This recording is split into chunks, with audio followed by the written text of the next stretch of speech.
Welcome to the Well Seasoned Librarian Podcast. This is Season 8, Episode 12. I'm your host, Dean Jones. Today, I'm talking with Lauren Thomas, who is a blogger. She has a lifestyle blog called Modern Hippie. She writes about food, lifestyle, fashion, and more. Lauren has a new book called The Modern Hippie Table, and I really love talking to Lauren so much. We continued to talk long after the episode was finished, and I just really loved the joy that Lauren brings to her work, and her enthusiasm is infectious. I'm going to take you now to our conversation with Lauren Thomas, author of Modern Hippie Table.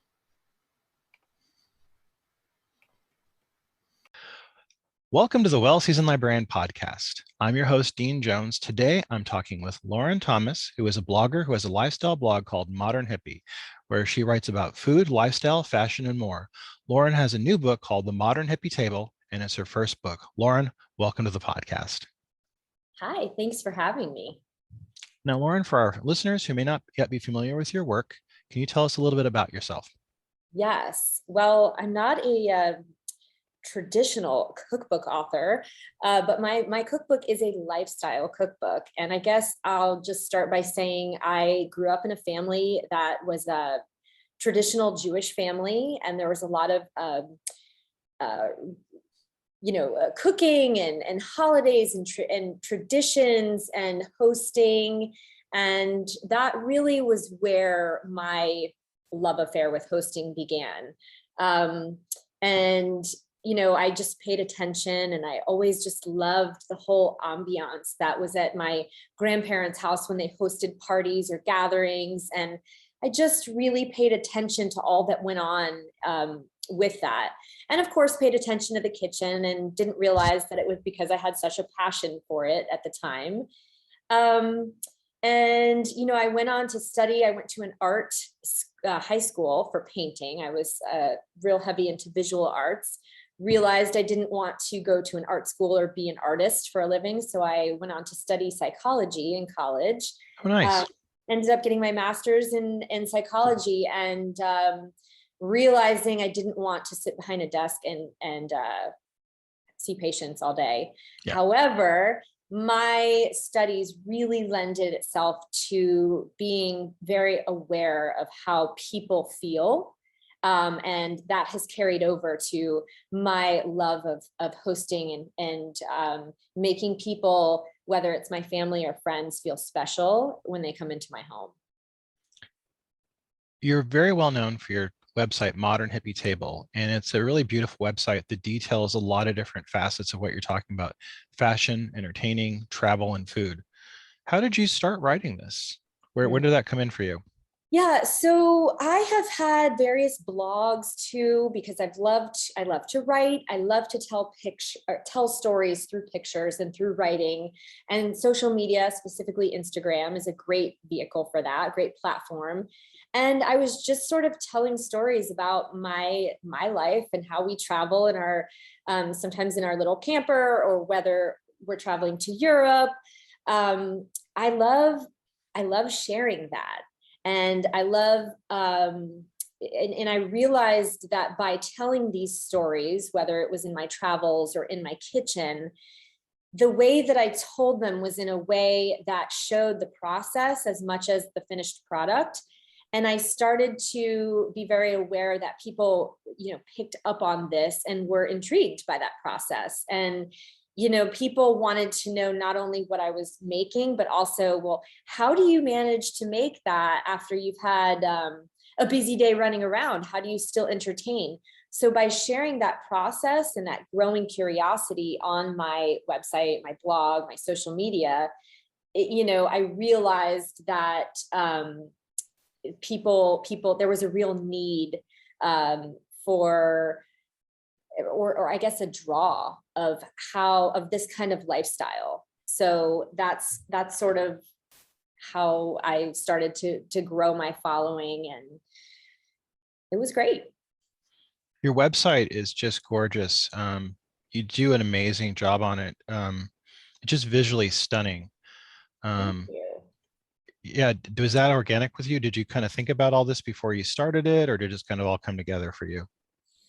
Organic. I think just knowing now what you know about my background, generally speaking, in the arts and social sciences,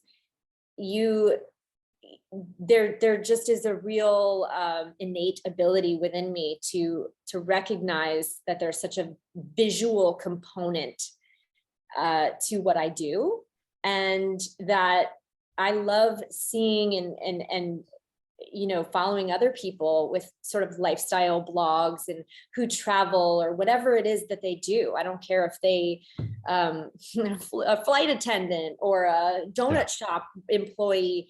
I'm always really, when people can tell a good story, I'm very intrigued. Yeah.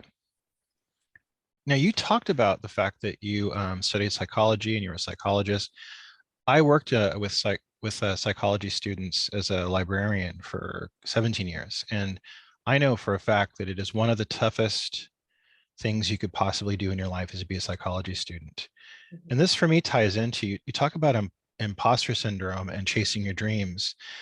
It's very hard to be a psychologist. And did this kind of tie into that? Because I know that getting through that process of going through all the classes, which are really, really hard. I don't think people really realize how hard psychology is to study. Did this kind of tie into later on writing about imposter syndrome and chasing your dreams? How did that kind of struggle to get through that program? And it is a struggle. Did that kind of led to that other thing? Yes, it did. Very much so, because even though I am so proud of the finished product of this book, I am more passionate about sharing the journey that it took to get there. And I don't mean the process that it took from start to finish to, conception of the book to finishing the book. I mean the journey, and I mean the life's journey. I'm 43 years old. I'm married to an international award-winning architect, and felt like a lot of my life I was living in the passenger seat, right? Yeah. Of his life, sort of lost in the roles of being a mother, being a wife, and women especially suffer with imposter syndrome more so because, for those of you who don't know what it means, it's when an individual doubts their skills and talents and has a fear of being exposed as a fraud. Even the most highly trained people will tell you they feel this. And it really, it's interesting because no matter how much evidence you have otherwise, you just really struggle with, for me, I struggled with being in the driver's seat of my own story and my own life.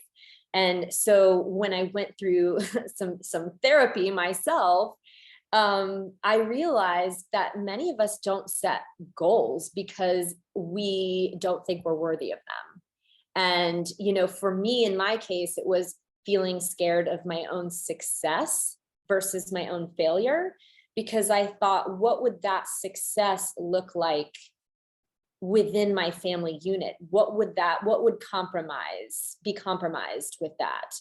And like women like myself, we tend to identify with just being a wife or a woman and those roles that come along with it. So, and along those lines, it's easy to dream about what you want. But in between where you are and what you want, there's a tremendous amount of work and exploration and things that you have to work through to get there. So this book I'm very proud of it because it is the hardest thing that I've ever done, but it's the most that I've ever shown up for myself.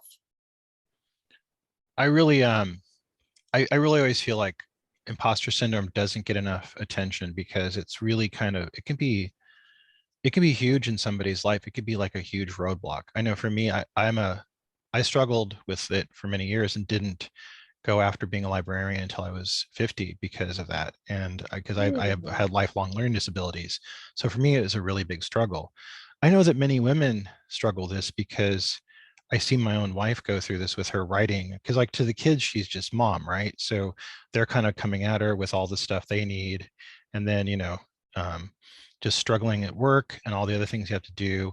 Imposter syndrome can be really detrimental when you are trying to get off the ground as a writer.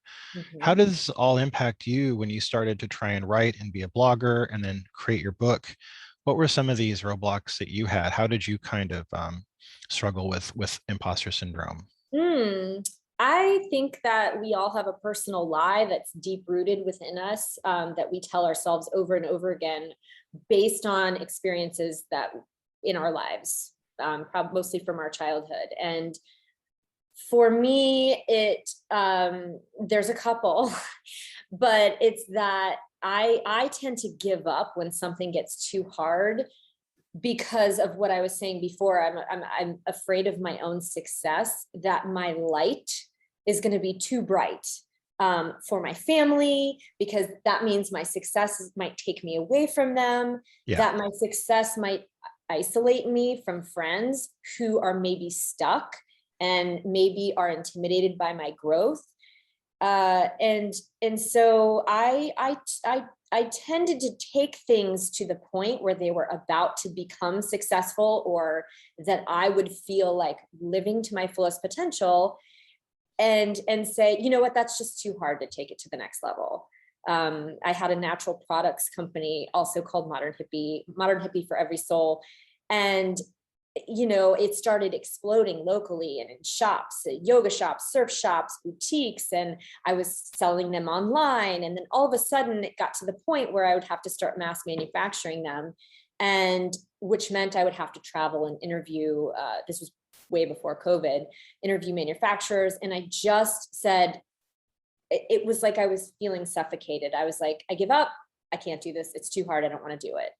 And, so that this book was something that was so hard to me to achieve, but something I wanted so badly, that I think the breaking point for me was when I think my kids went off to school. I have two teenagers, 18 and 14 now, but they started the year at school one fall. And I just remember sitting there thinking, it feels worse to me right now to be stuck on this couch feeling like I don't have a purpose than it does for me to go through all of the hard steps to make this dream happen. So it was worse to be stuck than the fear of actually going through all these motions to get where I was. And so when that fear outweighed the other, I said, I can't stand feeling stuck for one more day. If you had any advice for men to help the women in their lives, to kind of empower them to kind of get past that roadblock, what would you give us as advice? Wow, great question. Oh, I love this. Well, I need it because I I'm just really feel like the truest form of love is selfless love, where you support without any conditions. If you see that your wife has a passion or a dream, you really want to love her by letting her be her fullest self. And my husband was very supportive in the sense that he encouraged me. And then when I would come to him feeling guilty about the money that we were putting out for this, whenever he could sense that I was about to stop or quit or give up because it was just hard in that respect, he challenged me around that. He said, who's telling you that you're spending too much money, you or me? And who is telling you that you're not going to be as great of a mother, or that our table isn't going to be compromised, or is going to be compromised when you are cooking for the rest of the world? Who's telling you that, me, us, or you? So he really kind of encouraged me to talk things through like this at the table and really say, I love and support you. And no matter what you do, and no matter how much time it takes away, I love you, and we're here, and we love and support you. And that sort of broke any of the chains that I had built around what I was thinking was an issue, but really wasn't. So I would say that form of unconditional love and support is what a woman really needs, because she is her own worst critic. Thank you for this, because as a man, I needed to hear this to kind of help support my wife in her creative endeavors. So thank you. Oh, I love it. I love it. Where did the term modern hippie come from for you? Modern hippie is a term that I use as laid back elegance. It's not, some woman walking around, half her body, with her hair in braids and the other half the leather skirt. Mhm. It's not that. It's more of a lifestyle. You can be a good hostess and a good cook and not slave away in the kitchen all day. Yeah. You can create an elegant tablescape without expensive linens. And really the essence of modern hippie is that you can make people feel really good just by being present when you're in their presence. And so, kind of going back to a time when people weren't running in a million directions with travel sports and just, back then, dinner was a very important meal. You can come home after school, go play with your friends in the neighborhood, but everyone needs to be home for dinner. And there was such an importance around that we have lost in this generation, and COVID sort of brought back to the forefront. So, the term modern hippie is just kind of a catchy, fun phrase for just really prioritizing family, and also for just kind of just taking a step back, creating more of those laid back atmospheres that make people feel special without feeling like you have to be stiff and have all this money and so much time. This episode is sponsored by Culinary Historians of Northern California, a Bay Area educational group dedicated to the study of food, drink, and culture in human history. To learn more about this organization and their work, please visit their website at www.chnorcal.org. Now, the book Modern Hippie Table is not just a cookbook, as we've already said. I think people could look at it and give it, oh, a cookbook, but like there's so much more than that. So I want to kind of talk about that a bit, because for me it's important. Reading the book, there's a lot in there, and decorating and creating a comfortable space. There's a lot of stuff. Can we talk about that a little bit, what you put into the book outside of the recipes? Yes, for sure. So one thing I learned from my husband is, I watch him create the designs for people in their homes. And he really he'll go to a piece of property with no house on it, no structure, nothing. And he'll go at different times of the day and even different seasons, and he'll get a different feel for the property or the home that he's, remodeling. And he really believes that the space has a life and a soul. And so he designs with this in mind. And I really kind of, related to that philosophy, because when people come into your home, I really want them to experience all of their senses without really even knowing that they are, but I want them to smell, I want them to see, I want them to hear, and just everything around them. When they come into my home, I take responsibility for my table, for how I am. Am I stressed? Am I cleaning? Am I running around my kitchen with ingredients and stuff everywhere? Or did I carefully plan a little bit ahead of time so that most of the meal or parts of the meal were cooked, so that when they come in, I have a cocktail ready? Or, I have thought about the table. And this goes for just my family too. I really am conscious of what I bring and the energy that I bring to the space and the table. And so creating comfortable atmospheres and where people feel romantic and special is just as important to me by what goes on the table. There's a lot to unpack with this book, but I want to talk about one specific part that for me was an epiphany. That was it was one of those right place, right time kind of things. You talk about planning and how planning is so integral to creating events and creating times in your life. Can you talk about that a little bit? Yeah. I think planning, people say, oh my God, plan. I don't have to plan one other thing in my life. And that's why they steer clear a lot of times of, making a recipe from a book, and they just kind of put on the table whatever's easy. I think planning is really just about being intentional. It's respecting you, yourself as the host, as much as it is respecting your guests.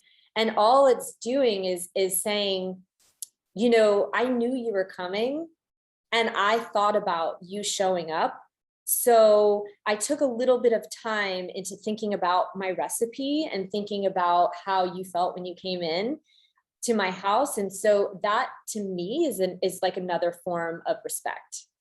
So that even if I'm making, let's say, that's why I love using recipes that are or making a meal that has maybe something that roasted for a few hours, but then, so then I'll make a more complicated side. For example, I'm not making complicated main with a complicated appetite or side. I just like to kind of be very conscious about what I have on my plate, literally and figuratively, because I just think that is the way that the host can also get the most out of it, so that you want to cook for your family and friends. You have a lot of delicious and elegant recipes in this book. What was the process like? Was it hard for you to kind of pick a select amount of recipes for this book?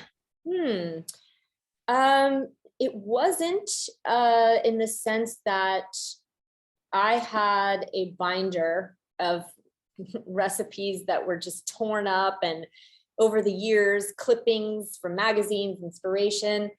And I'm very much an organized person, and it wasn't working for me anymore. And my first step was, why don't I type this out so that it can be written neatly for my kids? And then because I'm such a visual storyteller, it just started evolving into, I would take my own pictures of my own recipes or family recipes and put them in the binder with the recipe. And then I started offering tips, and I thought, wow, like this is a really special way to present something in a book form like this. And so I started taking the recipes that either my kids really loved or that were family for generations, or some that I made up, and putting them all together. And I guess I chose, some have great stories behind them, like where in my travels I would eat somewhere and try to just recreate that taste in my kitchen, not knowing the recipes. And then others are just a little bit of my mom mixed in with a little bit of my grandmother, and my twist in that, and how recipes have ebbed and flowed and changed over the generations. So those are the ones I really chose for this book. The Collective Book Studio in Oakland did a great job with this book. What was it like working with them on your first book during the quarantine, which must have added some challenges as well? I had a great experience with them. I hadn't heard before about partnership publishing, and it's basically where you the author and the publisher are partners in the process. So you are fronting some of the cost, but you're also getting a greater percentage of the royalties, and you also have 90% of the creative freedom, which is amazing. They collaborated with me at every step of the way. I had the final say in everything. And when I caught their attention, I flew out to Oakland during the pandemic. I said, I have to meet with you to make sure I feel the energy and that this is the right fit. And it was. It's a woman-owned publisher. And her passion for what she does was very relatable to me, and we chose each other. And they just have blown me away with my with what they've done as far as my expectations. I mean, their editorial team, their design team, it's just been incredible. I've enjoyed it so much. The photography for the book by Christy Hort was fantastic. Did you have a hand in the photography? Were you able to kind of direct it? For sure. And that's a funny story, because I wrote this book completely backwards. I had no idea how to write a book. People say, well, how did you know? I didn't. I had no idea. So I went, and there was a photographer that lives in my neighborhood. He's a fashion photographer. I said, do you know anybody in the industry in South Florida who shoots food and lifestyle? Oh yeah, let me give you this person's number. So he did. I interviewed 3 people. I chose one. That person gave me the name of a food stylist. Next thing you know, a month later, they show up at my house. I had a whole concept book of what I wanted my book to look like. And I actually shot the photos before I even wrote the manuscript, Oh, wow. before I even picked out all the recipes. And it was so backwards that I didn't realize it. But the beauty of life is this: if you don't know how to do something, do it anyway. Because if you are going with and following your passion the right way, there is no right way. The only reason I got recognized by my publisher when I was turned down so many times with my book proposal from other publishers is because once I had all these images which told that story without even words, that caught the eye of this publisher, and they said, oh my gosh, this is gorgeous. Like, what's your story? And then I started putting that into words and writing about it. And that backwards approach ended up being the best thing I ever did. So I think that's a funny and cool part of the story. And the team that I had in my house shooting, Christy Horse, and Frankie Chacon, we worked together, and they said it was one of the best projects they had ever done, because for 3 weeks in my home, we were cooking and designing and creating and photographing, and they became like a family. And so when they caught what my essence was and what my goals were, they had a lot of fun with me doing this. Circling back to imposter syndrome, what was it like holding the first galley proof of the book in your hands? Funny enough, when I received the first hand-bound copy, I was emotionless, and it really struck me. I said, well, aren't I supposed to cry or like be super proud? Like, how am I supposed to be right now? Because I'm really not feeling anything. And once I processed that with my husband, it was sort of a delayed reaction of I just wasn't allowing myself to believe that I had truly created this. That it wasn't real. And it wasn't until really like after kind of reviews started coming in, and I'm not talking about just like, from forward reviews or influencers or people in the industry, but also too like my family and my kids and the people who saw me working hard on this. It's sort of like they gave me permission to say, Mom, this is incredible, or look what you created. And then my daughter said, Mom, on my college application, I wrote that my dad's an architect, and now I can say my mom's an author. And that just like the floodgates opened, and the emotion came out of me that, oh my gosh, that yes, that's who I am. I am a published author. And from that point on, I felt, okay, I need to really feel this, because you can never write your first book again. Now, I want to ask too, who are some of your favorite cooking and lifestyle authors that you like to read? Okay, so published, I think there's I've always really, one of the more famous ones is Giada. Giada was the first one to me who came out with like a lifestyle book 10 plus years ago, lifestyle cookbook, where she had nuggets and tidbits between the chapters of what was in her purse, tips on how to eat out. How did she eat when she traveled? What did she pack? What did she do on the plane?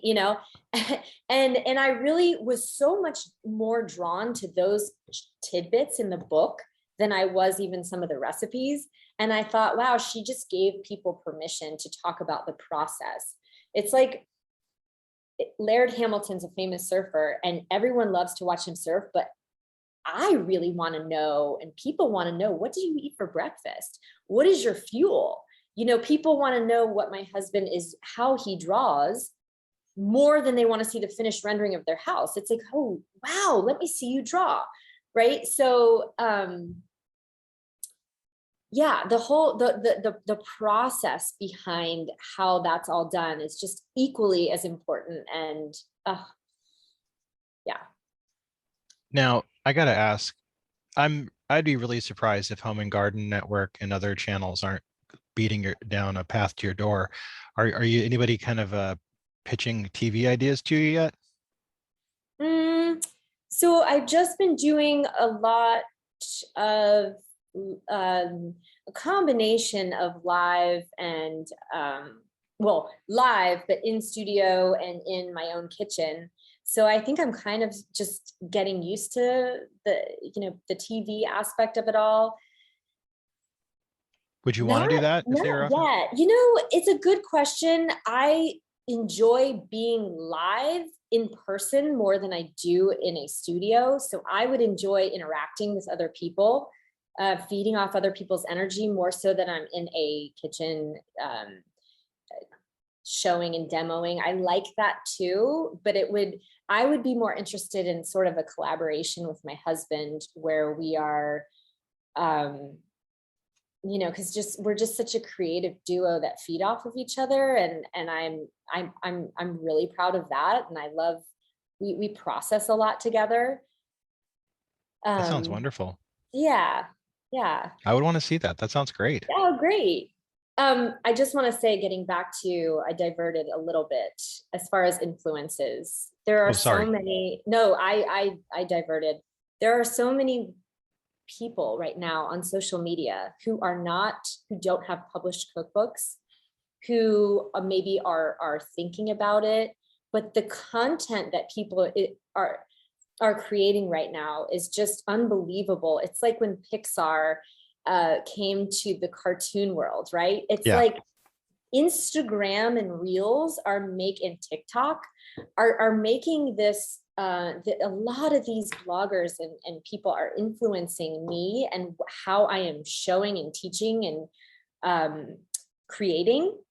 So there's a lot of influence from that. I think there's a huge trend towards that social media world, which a lot of people push and resist against, but it's just the next season of cooking and creating. And so I would have to say that a lot of my influences are just people like me who are at home and who aren't famous, living their life and showing. And that's what I love about, writing Modern Hippie is I just wanted it to be fun and relatable for the average woman at home who is, most of her entertaining are small gatherings. Do you have any favorite vloggers? Yes, I love Half Baked Harvest on Instagram. Yes. Easy allergy-free recipes, Kayla Capiello. She's actually publishing a book right now. She is wonderful and great. Foods of Jane. She's just a great. All these people are great recipe developers and content creators, and I really look up to their, just the way that they're showing what they're creating. And I'm trying to think of lifestyle. I'm not so into. In fact, I'm a little turned off by. People who try on clothes and I'm just there's not so much of an organicness to that. I love watching what people are cooking in and saying, I want that. And so the more relatable bloggers are the ones that I am most impressed with, or influenced by. Now, I know this is an unfair question because you're on tour for your first book, but what's next for you? Ooh, it's not unfair. What the vision with this was, this is a cookbook by genre, but it's more a lifestyle. And for me, the vision was a series of lifestyle books that started with the table and the kitchen. The next one that I had in my vision was the Modern Hippie Traveler. And that is one that documents our travels and our Bolus road chief camper, which is like a silver bullet style tow behind camper that we travel throughout the country, and we leave it somewhere and fly home and then fly back and drive it some more. And I love creating recipes, campfire recipes, and cooking in very small spaces. So that was actually slated to be my next book. But I've had so much fun in the food and entertaining aspect of all of this that I'm sort of talking with my publisher about like shifting a little bit and doing more of a board focused book, food board and design. Oh, nice. Which has truly been part of my passion, but different, unique, not just this new trend of butter board kind of thing. I'm not talking about the trend. I'm talking about beautiful, entertaining concepts, combining very interesting ingredients and concepts, like serving cocktails and adult finger foods, meaning I say adult finger foods and it sounds naughty, but it's like, for example, like little, ooey gooey grilled cheese bites with Manhattan shots on a board or something. Just different ways of because now I just got invited to something next week in my neighborhood called a board party. And I thought, oh my gosh, like so up my alley. And all of these people were commenting what they were going to bring on a board. And one was a bruschetta board, and one was a donut board, and one was a pizza board. And so it's kind of taking like food, serving and entertaining and like in a pop art kind of a way and making it aesthetically pleasing. And I really can see that vision for my next book now. That sounds wonderful. I'm looking forward to that already. Please do that. Yeah, thank you so much. I really want to thank you, Lauren, for being on the podcast and also for the insights you gave me today. I feel like I got a great twofer, so thank you. Oh my gosh, you asked such important questions, and you are doing such a beautiful thing by asking these questions, and by from a male perspective, how do I help empower my wife or my significant other, because that makes for the best relationships, right?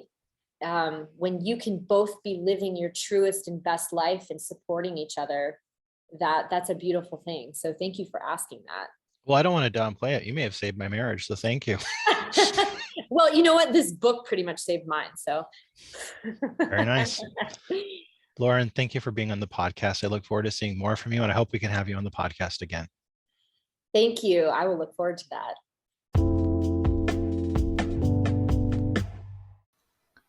That was my conversation with Lauren Thomas, whose book, The Modern Hippie Table, is out now. We have links to it in the bio, and you can also purchase it at all better bookstores. Please join us next week. We're going to have quite a few guests on next week. I'll have up to 4 different episodes, not the least of which is Teresa Carl Sanders, who's going to be on our program on Halloween. Her book, Castle Rock Kitchen, Wicked Good Recipes from the World of Stephen King, is out now, and she was a wonderful guest. She's also known for her Outlander cookbooks as well. We're also going to have on November 1st, Andreas Weistad, who has written Dinner in Rome. He's going to be on November 1st. So please join me for both of those podcasts. You're really going to enjoy those guests and really love what they have to say. If you like this program, you can always share these episodes on social media. We always welcome that. And also, If you want to buy me a coffee, there's a link on the bio to do just that. We want to thank Asian Man Records for all their support in letting us use the song Talk About Love by the group Kitty Cat Fan Club as the intro and outro for this program. You can go to their website, Asian Man Records, and buy some of the merch and buy some of the albums by bands that they sponsor. They have a lot of really great bands on that label, and I urge you to listen to them all.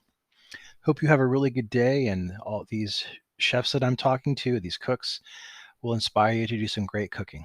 Keep on cooking.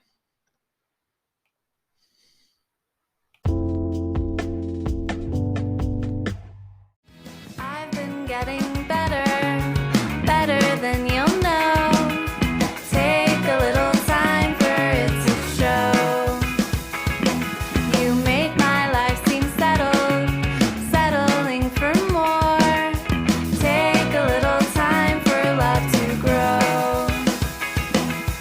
Will you break my heart with so much pleasure? Will you talk